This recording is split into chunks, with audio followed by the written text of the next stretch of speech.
I think you're going to remember today, it's going to be a free nation that we're dealing with. We're going to have a very free and beautiful nation.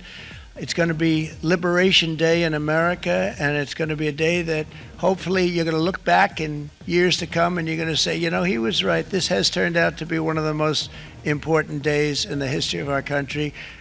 It started quietly. No headlines, no protests, no tweets.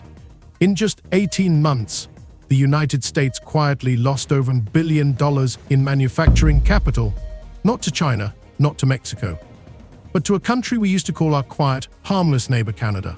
While Washington debates tariffs and bringing jobs back, America's largest corporations from Coca-Cola to Tesla have long since unplugged their factories and plugged them back in, but not in Detroit, in Toronto, Ontario, and Quebec. And police in Italy are investigating possible arson after a fire destroyed more than a dozen Tesla vehicles. Elon Musk is calling the incident at a Rome dealership terrorism. This comes as Tesla has been the target of recent protests around the world. Today, the same can of Coca-Cola stands on supermarket shelves in downtown Detroit. Only it is no longer made in the US. The aluminum comes from Quebec. The energy comes from Canadian hydroelectric power plants. And there are no carbon taxes. Just stability, speed, and cold calculation.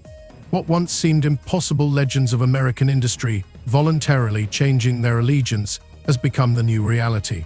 Ford is closing its electric vehicle project in Michigan and opening a gigafactory in Oakville. Campbell Soup is shutting down production in Ohio and launching new packaging lines in Canada to avoid paying for steel. Tesla is building a battery factory in Valleyfield because the price of electricity in Quebec is half that of Nevada. And all this without any loud press releases.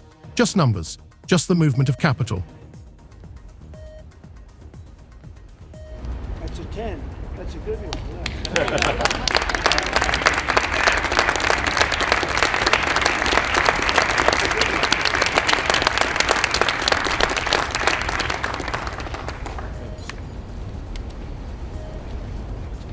And what is the response? The US is raising aluminum tariffs to 50%. Steel is becoming $40 more expensive per ton. Every new Ford F-150 pickup truck is becoming $4,900 more expensive. And when a manufacturer cannot raise prices for consumers, there is only one option left: assemble the car on the other side of the border, because it is cheaper there, faster, cleaner. There's been a lot of on and off, some inconsistency. There's no inconsistency. I'm not like a block that just, I won't delay. It's called flexibility. It's not called inconsistency. It's called flexibility. We didn't notice how Canada First became not just a slogan, but a strategy. With its fast-track industrial program, the Canadian government has reduced the time it takes to launch a factory from 2 years to 90 days. Where an American factory has been waiting for approval since 2022, a Canadian one is already taking its first order from Europe. And this is more than just economics. It is a rethinking of the industrial map of the entire continent. It is a new industrial world in which the US does not dictate the terms, but Canada offers terms that no one can refuse. After weeks of whiplash, Trump threatening tariffs, imposing some and walking back others, many Americans are feeling the uncertainty. In Swisher, Iowa, distillery owner Jeff Quint says it's paralyzing. The bourbon industry is going to be collateral damage in this tariff war. I don't really think there's any way around that. And he's not alone. Tonight, the majority of Americans, 61%, now say they disapprove of how the president is handling tariffs. 56% say they disapprove of his handling of the economy overall. But the president has dismissed those concerns tonight, saying he has the right to change course. If it used to be said that Canada is a backup airfield in case of a crisis in the US, it is now a full-fledged industrial hub of North America. And if you think that Coca-Cola, Ford, GM, or Campbell are still American, wait until you find out where their batteries, soups, engines, and cans are manufactured today. Because you may already be drinking Canada without even realizing it. US President Donald Trump has announced a 25% tariff on all car and light truck imports into the country. It's due to come into effect on April 2nd. Economists and world leaders are warning that it will be a tax on consumers and have a chilling effect on the global economy. But to Americans, Trump paints a rosy picture, predicting that the levies will spur growth. It all started with a single signature. Speaking before cameras at the White House, President Trump solemnly announced the introduction of 35% tariffs on Canadian goods, including aluminum, steel, auto parts, and food products. America must protect its jobs, he said, banging his fist on the table. But neither he nor his economic advisors imagined that this measure would result in the largest industrial exodus from the US in 3 decades. Just 2 months after the announcement, an unofficial memo began circulating in business circles, time to look north. While the public debated whether the tariffs were necessary, the heads of major US corporations were already signing confidential agreements with the authorities in Ontario and Quebec to relocate their production facilities. Everything happened in absolute silence, no press conferences, no interviews, no flags. The departure was strategic, calculated, and almost surgical. We begin with the president's trade war escalating tonight.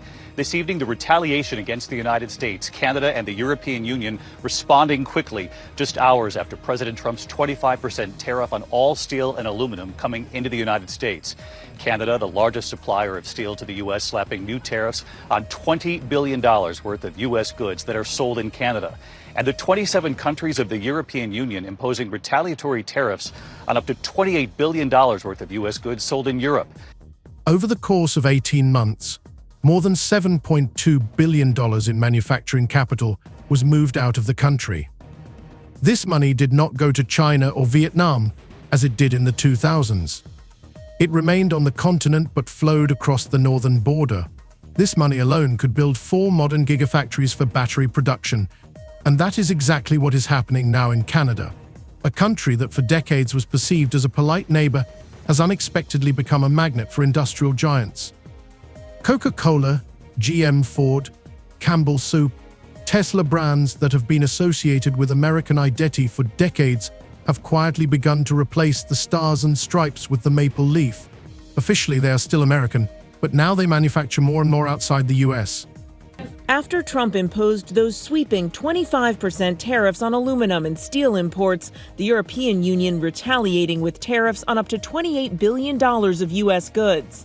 Trump making it clear this isn't over, vowing to respond in kind with sweeping retaliatory tariffs early next month. What really surprised analysts was not the outcome itself, but its silent, almost imperceptible form. There were no loud statements or union protests. Company executives did not even try to hide that the reason was not only the tariff war, but also the bureaucratic hell in which American manufacturing processes were mired. Obtaining a permit to build a plant in Ohio or Michigan took 2 years. During the same time, it was possible not only to launch a plant in Ontario, but also to ship the first export batch.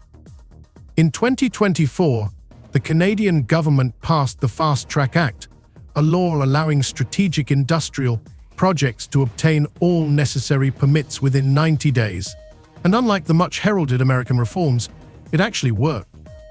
In the first quarter of 2025, more than 62 projects worth over 15 billion Canadian dollars were approved, most of which were financed by investments leaving the US. Ready? The higher the tariff, the more likely it is that the company will come into the United States and build a factory in the United States so it doesn't have to pay the tariff. That will take many, as you know, that will take many years. In fact, I'll tell you, there's another theory is that the tariff, you make it so high, so horrible, so obnoxious that they'll come right away. When I do the 10%, 10% is really, first of all, 10% when you collect it is hundreds of billions of dollars. The numbers that you're talking, all reducing our deficit. But really, so there's 2 ways of looking at a tariff. You can do it as a money-making instrument, or you can do it as something to get the companies. Now, if you want the companies to come in. In America, however, everything remained the same. For example, the Ford plant in Detroit waited 18 months for an environmental assessment. The wait cost the company $400 million in losses. We can produce 200,000 electric cars a year, but we can't get through 200 pages of permits, one of the company's vice presidents said in an interview, which, by a strange coincidence, was later removed from most business platforms. Instead of continuing to fight bureaucracy, the company made a move that shocked even the unions. All electric motor production was moved to Canada, and the Michigan project was completely frozen. And this was not an isolated case. GM abandoned plans to build new facilities in the US worth $6 billion, focusing its efforts on plants in the provinces of Quebec and Ontario.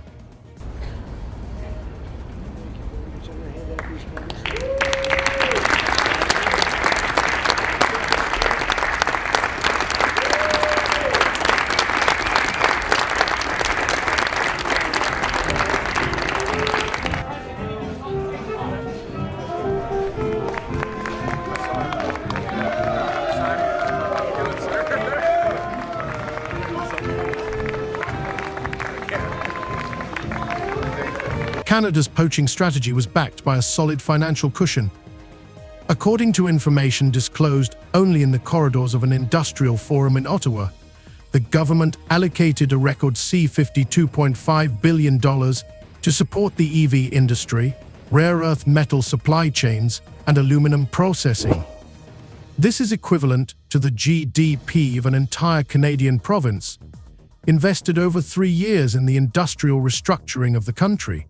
Officials did not put on a show or scare the world with slogans like Canada First. They simply created conditions under which production becomes faster, cleaner, and more profitable. One example is the Tesla factory in Valleyfield, where electricity costs 3.68 cents per quart, compared to more than 8.5 cents in Nevada.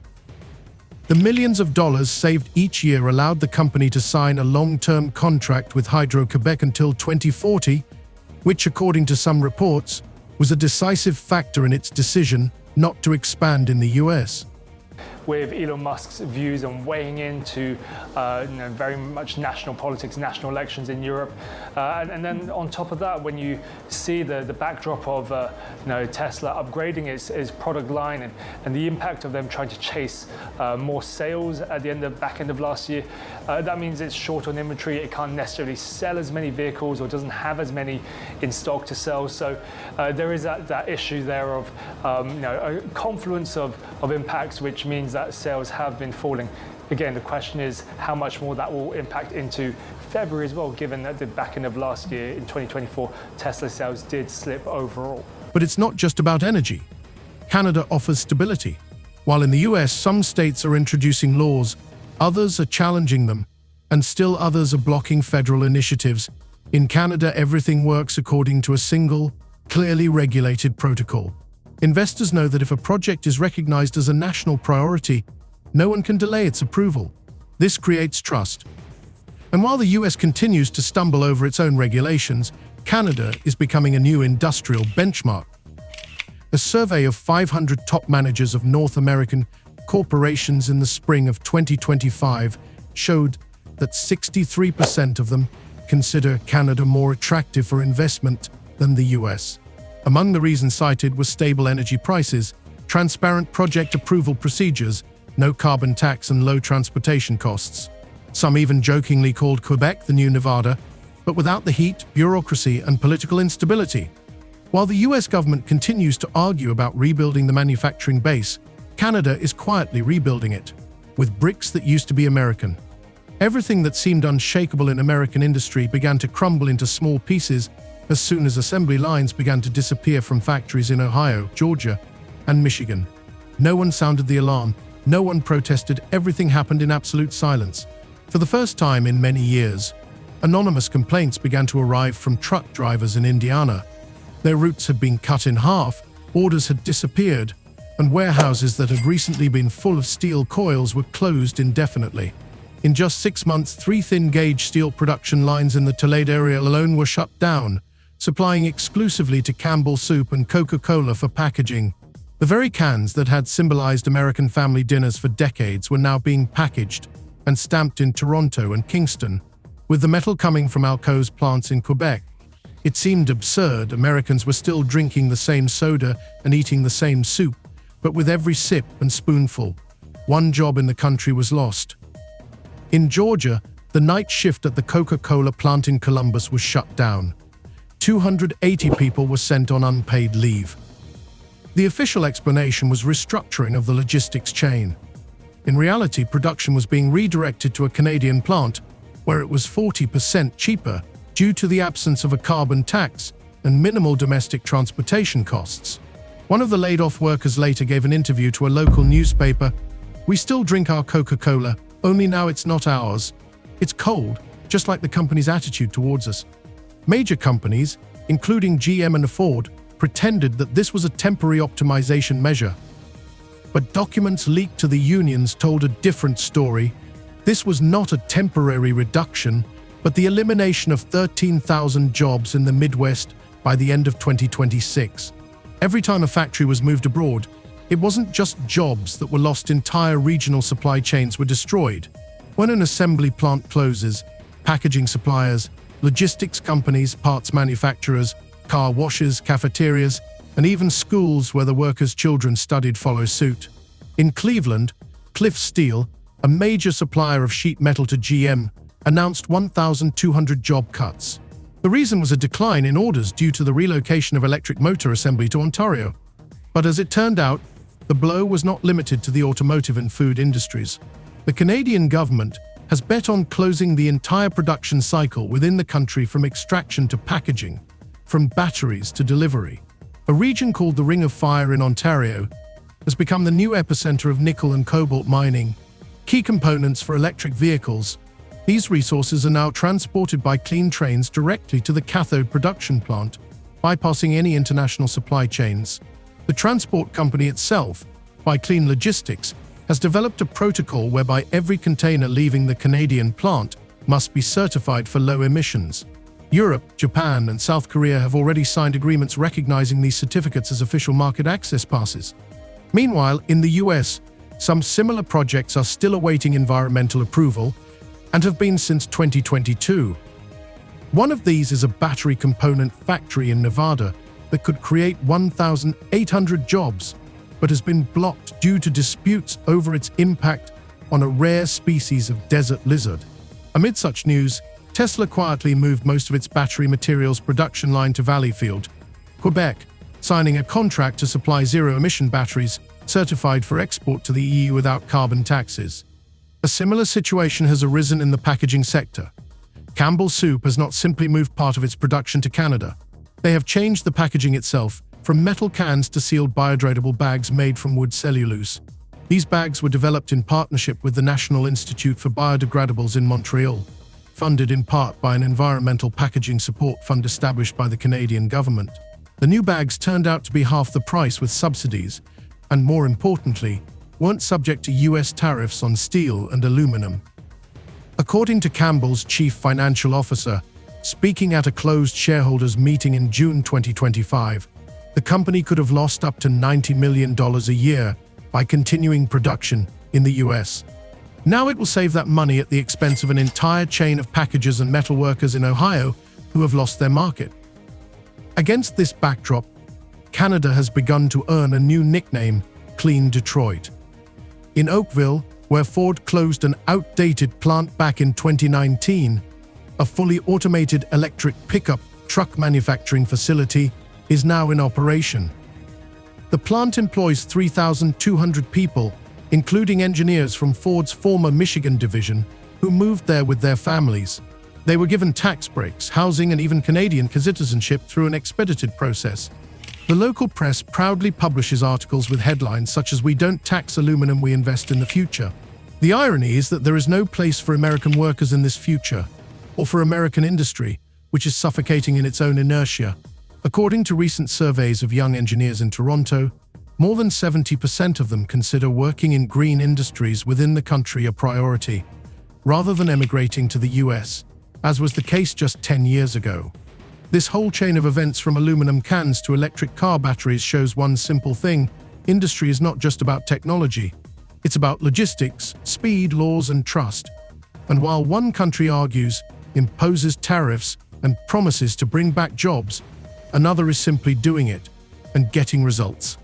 While the White House was discussing new tariffs on aluminum and steel, Canada was already signing multi-billion-dollar contracts to build factories, silently and efficiently, without fanfare or spectacle. To American ears, it sounded like background noise. But to global manufacturers, it was a signal: time to leave. At the very moment the US raised tariffs to 50%, GM, Tesla, Campbell Soup, and Ford began urgently reviewing their investment strategies. At a meeting at GM's headquarters in Detroit, it was stated bluntly, every new dollar invested in production in the US, at current rates and regulations, will result in losses as early as the second quarter. 3 weeks later, the company officially withdrew $6 billion in investments from the US and directed them to Canada to build electric motor plants in St. Catharines and battery lines in Valleyfield. Almost simultaneously, Ford announced that it was freezing all projects in Michigan and focusing on expanding its campus in Oakville. This was not just a move, it was an escape. The Canadian government did not just provide tax breaks and subsidies. It promised that all approvals would be finalized within 90 days. And most importantly, more than 90% of the energy consumed at these facilities will come from clean sources. Unlike Detroit, where even in 2025 some factories will still be partially dependent on coal-fired power plants, Canada's production sites are powered by a stable mix of hydro and nuclear generation. This is where the main paradox of US tariff policy became apparent. Every protective decision backfired on its own manufacturers. While lawmakers were convincing the public of the need to keep industry in the country, steel prices jumped by $40 per ton. The cost of producing a single Silverado pickup truck rose by $4,900. Companies could not pass these costs on to consumers. Americans were already paying record amounts for cars, food, and energy. There was only one way out. Production had to be moved to where it was cheaper, faster, and cleaner. That is why even small components, such as seat mountings and door panels, began to be manufactured not in Indiana, but in the suburbs of Toronto, where electricity costs are half as much.